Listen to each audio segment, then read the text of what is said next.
جب جب حکومت آئی پاکستان میں مہنگائی مزید ہوتی گئی، تو آپ کو کیا لگتا ہے کہ پاکستان کا دیوالیہ ہونے سے کیسے روکا جا سکتا ہے؟ جی پاکستان کو دیکھیں، سب سے بڑی جو چیز ہوتی ہے نا کسی بھی ملک کو دیوالیہ ہونے سے بچانے کے لیے، وہ ہوتا ہے عوام کے اندر ٹرسٹ۔ آپ چاہے جتنی مرضی بڑی سے بڑی معاشی پالیسیاں دے دیں، چاہے آپ آئی ایم ایف سے کئی ارب ڈالر قرضہ لے لیں، چاہے آپ امریکہ سے مدد لے لیں یا آپ کسی اور ملک سے مدد لے لیں، جب تک آپ کی عوام کو آپ کی حکومت کے اوپر اور آپ کے اداروں کے اوپر ٹرسٹ نہیں ہوگا، اس وقت تک آپ کی معاشی گروتھ نہیں ہو سکتی۔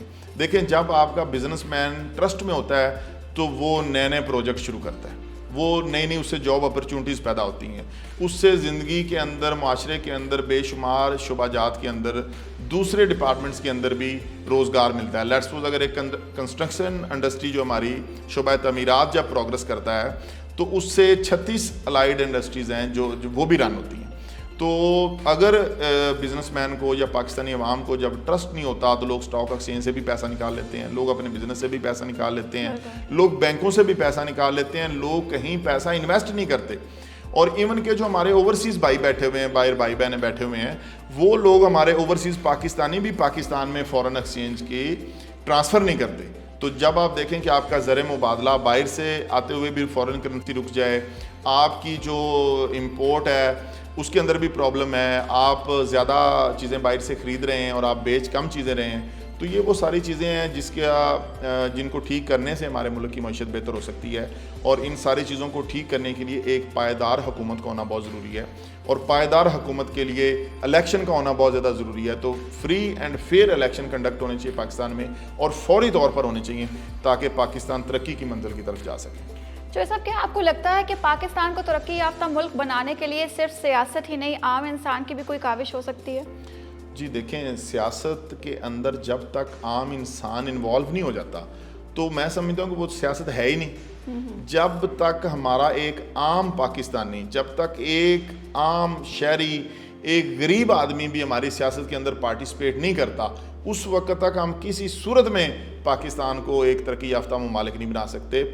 پاکستان کو ترقی یافتہ ملک بننے کے لیے ضروری ہے کہ ہمارے ملک کا ہر شہری یہ سمجھے کہ اس کے ساتھ کیا ہو رہا ہے اور اس کے پیارے ملک کے ساتھ کیا ہو رہا ہے۔ اور دیکھیں کہ اگر ماضی کے اندر جس طرح سے پچھلے 40-50 سالوں سے لگاتار ہر حکومت قرضہ لیتی گئی، لیکن پاکستانی قوم سوئی رہی۔ بالکل۔ اب ہم جو خمیازہ بھگت رہے ہیں، یہ ہم کسی سیاستدان کی وجہ سے نہیں بھگت رہے، یہ ہم خمیازہ اپنی اس نیند کا بھگت رہے ہیں کہ جب ہمارے ساتھ زیادتی ہو رہی تھی تو پاکستان کی عوام خوابے خرگوش کے مزے لیتی رہی۔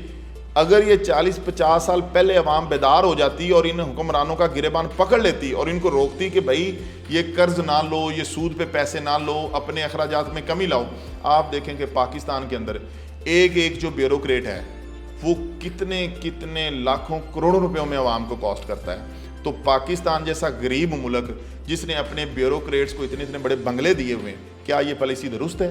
کیا ہم نے اتنے بڑے جو گورنر ہاؤس بنا کے اس کے اندر ملازموں کی فوج رکھی ہوئی ہے، کیا یہ درست ہے؟ کیا ہم نے اتنے بڑے وزیر اعظم ہاؤس بنائے ہوئے ہیں، اتنے بڑے پریزیڈنٹ ہاؤس بنائے ہوئے ہیں، اور ہم نے سرکاری ملازمین کو اور ہم نے اپنے سیاستدانوں کو جو مراد دی ہوئی ہیں، یہ ہر صورت میں غلط ہیں۔ ہم قرضہ لے کر چل رہے ہیں۔ آپ دیکھیں کہ کوئی بھی شخص قرضہ لے کے عیاشی کرتا ہے، کوئی بھی بندہ قرضہ لے کے اپنی زندگی کے اندر وہ لگژری چیزیں لے کر آتا ہے؟ قرضہ تو صرف گزارے کے لیے لیا جاتا ہے۔ ہم باہر سے قرضہ لیتے ہیں اپنے ملک کی معیشت کو چلانے کے لیے، اور بدقسمتی یہ ہے کہ ہم وہ قرضہ اپنے اللہ تلوں پہ اجاڑ دیتے ہیں، ہم اپنی عیاشیوں پہ صرف کر دیتے ہیں۔ تو سب سے پہلے پاکستان کے اندر یہ جو ہمارا ایک بیوروکریٹوں کا مافیا ہے، ہمارے وہ لوگ جو اقتدار کے ایوانوں میں مسلط ہوئے ہیں، اور ہم نے وہی انگریز دور کے بڑے گورنر ہاؤس رکھے ہوئے ہیں، تو اس کی ضرورت ہی نہیں ہے۔ ان چیزوں کی ضرورت نہیں ہے۔ ان چیزوں کو عوامی پلیسز کے اندر تبدیل کیا جانا چاہیے۔ یہاں پہ ڈیفرنٹ یونیورسٹی اور تعلیمی اداروں کا قیام عمل میں آنا چاہیے۔ یہاں پر جو ملازمین بیٹھے ہوئے مفت میں تنخواہیں لے رہے ہیں، ان کو چاہیے کہ وہ جا کے اپنا کام کر کے اپنا روزگار کمائیں۔ تو یہ جتنے بھی بڑے اداروں کے اندر بیٹھے ہوئے لوگ قیمتی مراحت حاصل کر رہے ہیں، اس کا بوجھ صرف اور صرف غریب عوام کی جیب کے اوپر ہے۔ تو اگر ہم غریب کو خوشحال دیکھنا چاہتے ہیں تو ہمیں اپنے ملک کے اندر بیجا اسراف کو ختم کرنا ہوگا۔ ہمیں اپنے ملک کے اندر سے ان تمام عیاشیوں کا خاتمہ کرنا ہوگا جس کا ایک غریب ملک متحمل نہیں ہو سکتا۔